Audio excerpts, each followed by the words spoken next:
President Trump on Thursday mourned the loss of beautiful statues and monuments in the wake of the violent clashes in Charlottesville during a white supremacist demonstration protesting the planned removal of a statue depicting Confederate military commander Robert E. Lee. Trump's string of mourning tweets made clear the president was not willing to back down over his claims Tuesday that some of the demonstrators had legitimate grievances over the loss of Southern history, and that both sides were to blame in the mayhem that left a woman dead and at least 19 more injured. Trump made those claims a day after he had belatedly condemned the neo-Nazi and Ku Klux Klan groups that organized the Unite the Right rally. Politicians from both parties have criticized the president for inflaming racial tensions and failing to provide clear moral leadership for the nation. Some white supremacist leaders, including David Duke, the former KKK Grand Wizard, have praised Trump for his honesty and courage. During his remarks Tuesday and again in his tweets Thursday, Trump argued that Lee and fellow Confederate General Stonewall Jackson, who commanded Southern forces in the Civil War to secede from the United States, are important and admired historical figures in the South. He said they could be equated to founding fathers George Washington and Thomas Jefferson, who owned slaves and thus could potentially be subject to a modern-day backlash that would tarnish their legacies. The political backlash to Trump's handling of the situation has left some White House advisors dispirited. But the president appears to have been emboldened to fight back against his critics and create a cultural wedge issue over the matter that could rally his base of hardcore supporters. Trump's chief strategist, Stephen K. Bannon, said in interviews this week that he relishes a fight with Democrats over cultural issues because it will allow the president to crush his rivals by focusing on the economy. The Democrats, the longer they talk about identity politics, I got them, Bannon told the American Prospect. I want them to talk about racism every day. If the left is focused on race and identity, and we go with economic nationalism, we can crush the Democrats. There is little polling of public opinion over what to do with Confederate monuments. An NPR-PBS survey conducted on Monday and Tuesday by Marist College found that 62% said statues honoring Confederate leaders should remain as a historical symbol. 27% said they should be removed because they are offensive to some people. That poll found a large political divide. Republicans prefer to keep statues by 86% to 6%, while Democrats split 44% for keeping them and 47% for removing them. African Americans in the survey were roughly split on the question: 44% keep, 40% remove.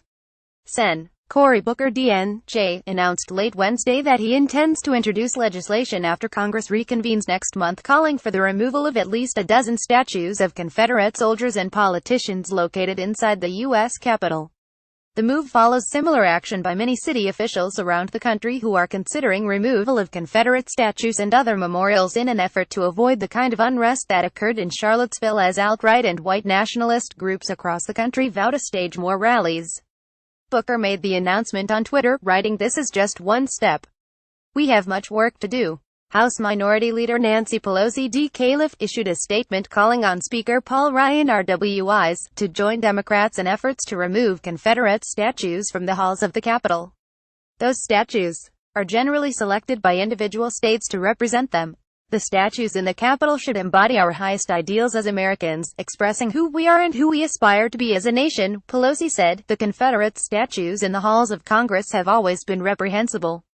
Bannon, who ran the conservative, alt-right Breitbart News operation before joining Trump's campaign, has been at odds with other top White House advisors and grown increasingly isolated. Asked if he still had confidence in Bannon during a news conference Tuesday, Trump called him a good man and said he was not a racist. "We'll see what happens with Mr. Bannon," Trump said. In an interview with the New York Times, Bannon defended Trump's comparison between the Confederate generals and the Founding Fathers, saying it connects with the American people about their history, culture and traditions. "The race identity politics of the left wants to say it's all racist," Bannon added. "Just give me more. Tear down more statues. Say the revolution is coming. I can't get enough of it." Trump said he's sad to see Confederate statues coming down. Descendants of Confederate leaders disagree. Trump is at his golf resort in Bedminster, NJ, on the second week of a working vacation. Aides said he will meet with Gov. Rick Scott RFLA, and with Linda McMahon, head of the Small Business Administration. McMahon will provide the president an update on the agency's tax reform and deregulation initiative. Trump has not yet spoken to the mayor of Charlottesville or Hayer's parents. The president is scheduled to spend Friday at Camp David with senior aides to discuss the administration's policy toward South Asia. Charlottesville, WASNT, the first place that white supremacists had gathered to protest the removal of a Confederate statue. They have been doing this in several cities, including once before in Charlottesville, but this was the first one that erupted in mayhem and deadly violence. More rallies are planned for other cities as a show of force to pressure municipal officials into not removing the Civil War-era symbols. On the campaign trail, Trump said he agreed with the decision in 2015 by then South Carolina Gov. Nikki Haley to remove a Confederate flag from the State House grounds following the mass shooting by Dylann Roof, a white supremacist who killed 9 African Americans at a black church. "I would take it down, yes," Trump said at the time. Haley is now serving as the U.S. ambassador to the United Nations. "I think they should put it in a museum and respect whatever it is you have to respect."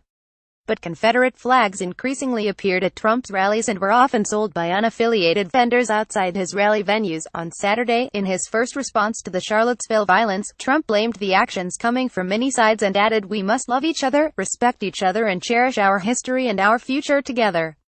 So important. Some white supremacists interpreted that comment as proof that they are right in protesting, and Trump went further on Tuesday by saying many of the demonstrators were not white supremacists and that there were fine people among them. Washington Post polling director Scott Clement contributed to this report.